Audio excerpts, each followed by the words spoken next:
Buenos días, profesor. Buenos días, compañeros. Somos del Instituto Superior Tecnológico Público Honorio Delgado Espinosa y hoy nos ha tocado exponer el tema contactores.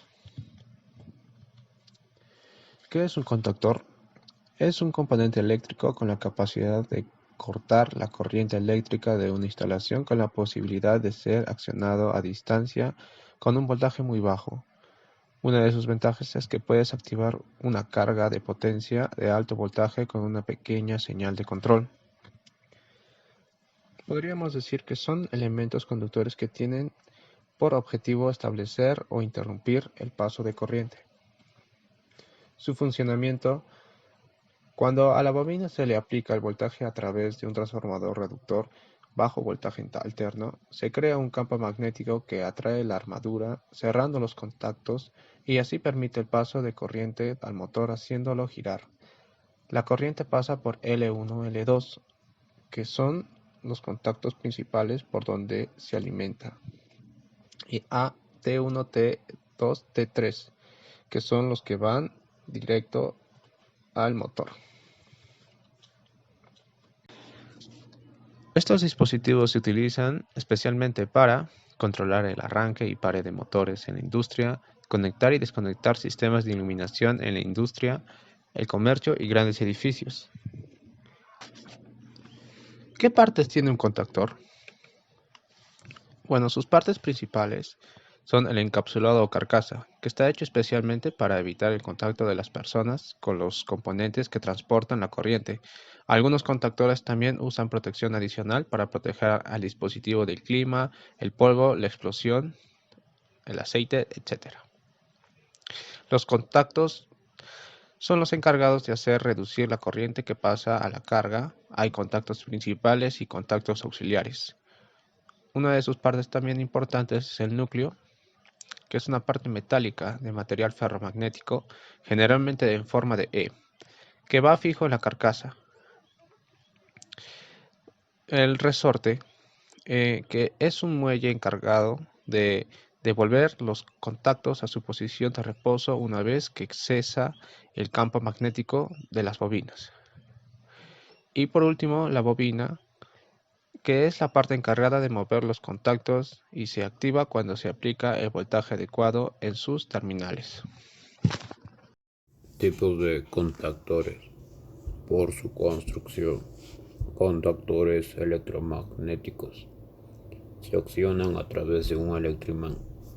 Contactores electromecánicos se accionan por un servomotor que carga un alambre espiral de cobre enrollado sobre un núcleo metálico, en general cuadrado, con un dispositivo que actúa como interruptor alojado en el centro de este. Contactores neumáticos se accionan por la presión de aire. Contactores hidráulicos se accionan por la presión de aceite. Contactores estáticos se construyen a base de tristores. Presentan algunos inconvenientes. Su dimensionamiento debe ser muy superior a lo necesario. La potencia disipada es muy grande. Son muy sensibles a los parásitos internos y tienen una corriente de fuga importante. Tipos de contactores en función del número de polos. Contactores monofásicos. Los contactores monofásicos se emplean para equipos de baja potencia para alimentar y seccionar por medio del automatismo de control del contactor. Equipos monofásicos. Para este control necesito dos contactos de potencia. Los contactores monofásicos suelen tener dos contactos normalmente abiertos y dos contactos normalmente cerrados. Contactores trifásicos. Los contactores trifásicos son para alimentar equipos de potencia trifásicos con motores ventiladores. El rango de potencia para los contactores trifásicos es muy amplio, teniendo contactores que dentro de su función de abrir y cerrar circuitos de potencia para alimentar equipos trifásicos. Podemos encontrar contactores de un tamaño similar a un relé, hasta contactores que alimentan motores de gran potencia. Ventajas del contactor: automatización en el arranque y paro de motores, posibilidad de controlar completamente una máquina desde varios puntos de maniobra o estaciones. Se puede maniobrar circuitos sometidos a corrientes muy altas mediante corrientes muy pequeñas. Seguridad para personal técnico, dado que la maniobra se realiza desde lugares alejados del motor u otro tipo de carga, y las corrientes y tensiones que se manipulan con los aparatos de mando son o pueden ser pequeños.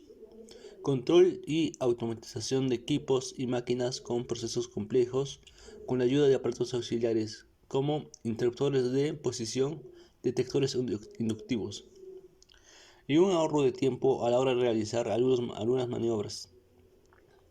A estas características hay que añadir que el contactor es muy robusto y fiable, ya que no incluye mecanismos delicados. Se adapta con rapidez y facilita a la tensión de alimentación del circuito de control. Facilita la distribución de los puestos de paro de emergencia y de los puestos esclavos, impidiendo que la máquina se ponga en marcha sin haber tomado todas las precauciones necesarias. Protege al receptor contra las caídas de tensión importantes. Funciona tanto en servicio intermitente como en continuo. La finalidad del contactor es la de accionar cargas elevadas que pudieran producir algún efecto perjudicial en la salud del operador, sea el caso de una descarga atmosférica entre contactos de un interruptor a cuchillas en el momento de accionar el arranque del motor que posea una carga de inercia acoplada que pudiera producir una quemadura.